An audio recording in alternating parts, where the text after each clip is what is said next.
If you have discovered human design in the last few years, it is absolutely not an accident. Leadership and the way that we live our lives is about to start really changing from February 2027, and you are here to be a part of it. There's something really interesting about the timing of when so many people started discovering human design. And I'll come back to that in a moment because what I really want to talk about is what I have really noticed in the last few years is the way that the world is structured. It's just not feeling right anymore for a lot of people. The idea of climbing corporate ladders, of following systems that were built, like years and years and years ago, and living a life the way that everybody else is living a life is just not conducive anymore to a lot of people. And if you work with your human design, you probably started questioning all of these things more than other people. Maybe you have been wondering, well, am I moving like too far away from the normal world? Or why does the old way of doing things feel just really far out of alignment right now? And if these are things that you have been feeling, there's actually a really bigger reason for it. It's not just you. It is because in human design, we are approaching a major global cycle, and it's a major global cycle change in 2027. This shift is going to start really changing the way that leadership works in the world, and it's such an exciting time. It's not going to happen overnight, right? We're not going to get to February 2027 and then all of a sudden wake up the next morning and things are different, right? But gradually over the next few decades, the shift is going to start to come in. The shift isn't just a social shift, it's actually energetic as well. And this is the reason why the world actually feels really, really unstable right now, because it's actually, even though you think that it is, it's got nothing to do with politics, it's got nothing to do with economics. It's not got nothing to do with current affairs. It has everything to do with a 400-year cycle that is coming to an end. So, for the last 400 years, humanity has been living in something called the cross of planning. This is an era built for tribal systems. It's a tribal cross in human design. Systems that are here to support really large groups of people.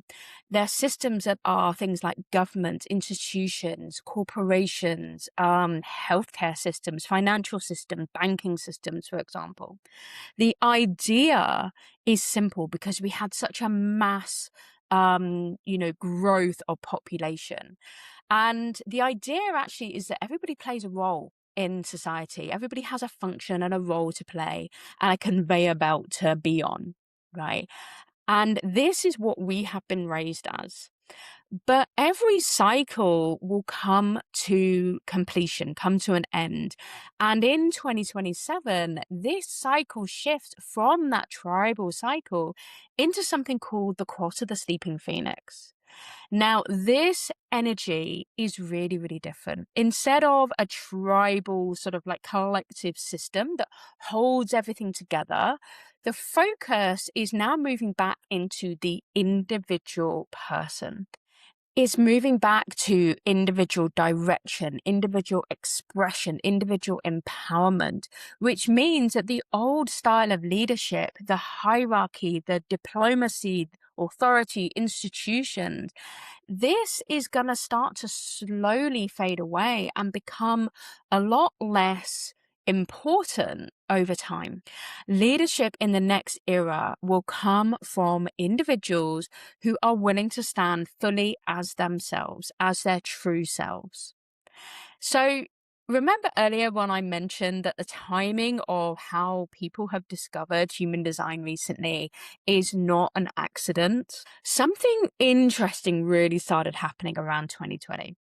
A lot of people started finding human design around that time. And of course, because there's a contagious feeling to it, if more and more people are finding it in 2020, then more and more people are going to find out about it, because people like me, we just started talking about it, and then it had a ripple effect out into the world. In the human design system, it takes 7 years for a human being to decondition from all of the conditioning that they have, because it takes 7 years for your cells to turn over. It takes 7 years to unwind all of that conditioning and everything that you grew up with. And really, it takes that long to start helping you to live exactly who you are. And guess what? 7 years from 2020 happens to be 2027, which means thousands of people are currently in the process of just rediscovering who they really are, just as this new cycle is beginning. And it's so exciting to be here at this time. But here is the part that most people actually kind of misunderstand a little bit about this transition that we're moving into in the cross of the Sleeping Phoenix. It's not about something that suddenly starts in 2027. Actually, it has already started. Sometimes when you are deconditioning and you start stepping away from traditional systems that really feel destabilizing for, not only society, but for you as a human in your own, home or city or country, sometimes this change leaves you wondering whether you're leaving stability behind. And you might wonder if you are moving too far away from what the rest of the world is doing. But when you look at the bigger cycle, you start to see something a whole lot different. Nothing is going wrong. You're not doing something that is too out there or too much. What you're experiencing, the deconditioning that you're going through, the way that you're rebuilding your life in a way that actually fits who you really are rather than somebody else telling you who you should be. This isn't disruption. This isn't something that is wrong. It is actually just preparation. It's preparation for a world where leadership is no longer about, fitting into a box, fitting into a system or an institution or a corporation. The preparation you're going through is all about individuals who are willing to live as themselves and guide others to do the same. We still have some time before 2027, and guess what? This is still going to happen after 2027 has been and gone as well, but the transition has already started. The kind of leadership that the next era will need won't look like the leadership that you and I grew up with. It will come from people who are willing to trust who they are, and leadership will be led by those of us who are willing to step out and just be our true selves. So I'm really curious, when you look back over the last few years of your life, what has human design been preparing you to step into? If leadership is about to change, what kind of leader are you becoming? I'll be talking a lot more about leadership in the Sleeping Phoenix era and what that actually looks like in future videos. So please make sure that you subscribe, because I'd love to have you here in this wonderful community that I am growing to help people become their unique true selves in a new era of leadership. Because this conversation about the new era is only just beginning.